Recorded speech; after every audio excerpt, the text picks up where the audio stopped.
Ladies and gentlemen, welcome back to the analysis of YOLENO TV. I hope you're well from wherever you're watching this channel.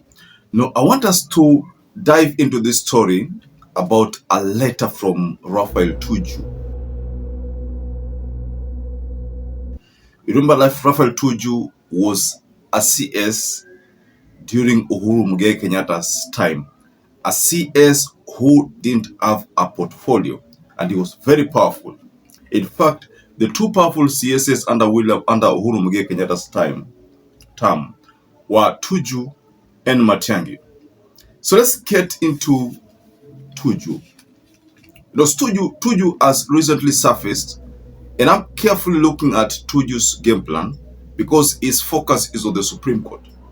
So why the Supreme Court? For those of you who've had some analysis on the letter that Tuju released, a letter that was addressed to the CJ, where he calls the judges there as biased, very corrupt, and he has used so many names referring to them. So Tuju appears to be unhappy over the manner in which those judges handle issues. And Tuju has taken specific reference to 2022 presidential election. So why now? Remember, this attack is coming at a time whereby Ruto and Raila have cemented their MOU.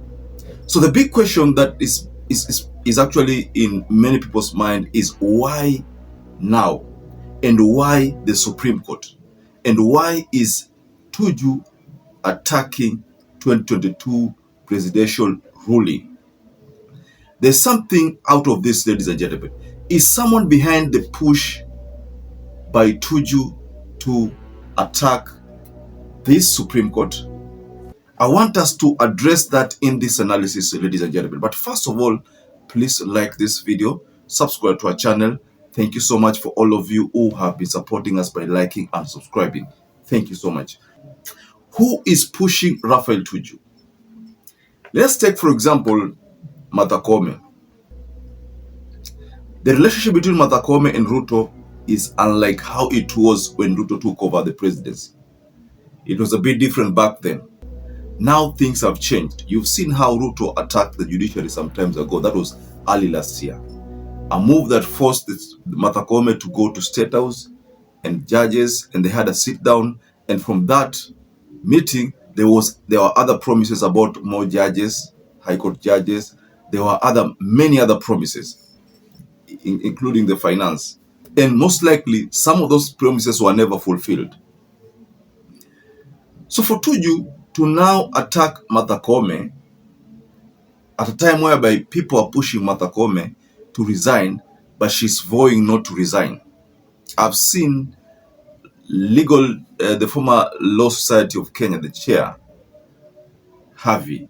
I've seen Amenasir. These are people who used to work for William Ruto.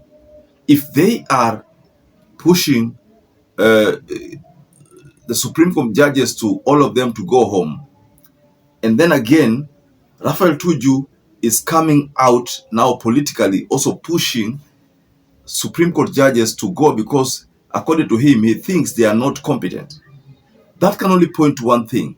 There is someone behind this. I don't think William Ruto will want to have Martha Koome in 2027, probably as again a judge. I'm looking at a presidential petition has been filed, and Martha Koome is the judge. See, I'm looking at that kind of scenario. So that kind of scenario is pushing me to believe that maybe Ruto doesn't want Martha Koome beyond 2026. He wants her to retire now. Maybe. Because why is Raphael Tuju on Martha Koome's neck saizi?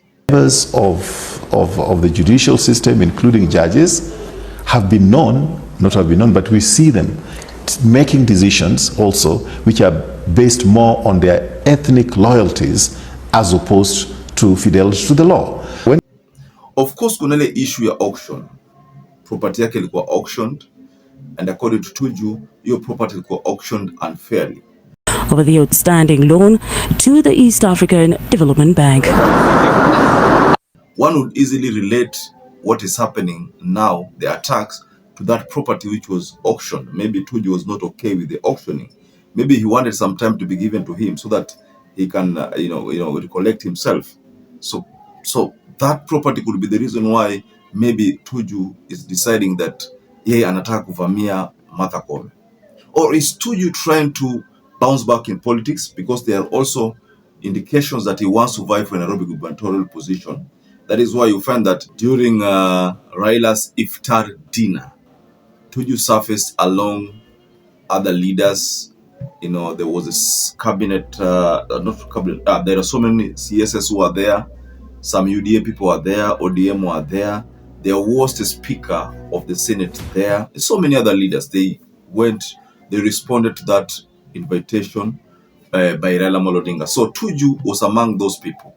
So there have been allegations that Tuju wants to become the governor of Nairobi County. Well, that is something that only time will tell. But there are rumors circulating all over that Tuju wants to become Nairobi governor.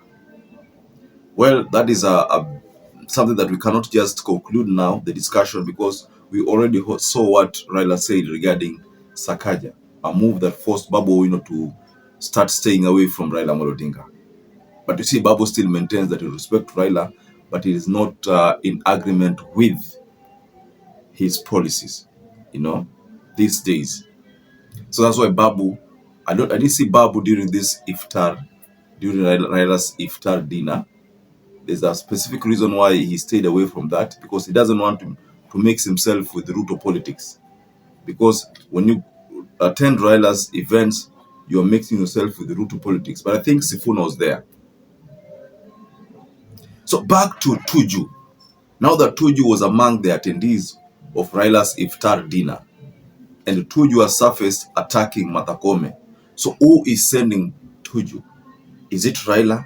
Is it Ruto? Is it Ruto and Raila? Are they both pushing Raphael Tuju to attack Martha Koome? Because these attacks, looking at how they have been exposed, ni kama zinafika Supreme Court venye nafaa zifike. Yani pressure inakuwa ni nyingi sana kushinda venye imekuwa ikiwa wakati Amenasir akiattack, wakati Havi akiattack. Hii ya Raphael Tuju ni kama ina uzito fulani. So ladies and gentlemen, just go below in the comment section and tell us what you think about Raphael Tuju's game plan. Why is he attacking the Supreme Court? Personally, I believe Ruto doesn't want to have this Supreme Court beyond 2026. 2027 kuwe kuna a totally different Supreme Court judges there, and also a different Chief Justice. I think that is the plan. But you see, you've heard previously Martha Koome said that he had to resign. Why is it so? So perhaps if you're watching this video and you've not subscribed, take 1 second and subscribe, like this video. Until you catch up again, stay safe and stay blessed.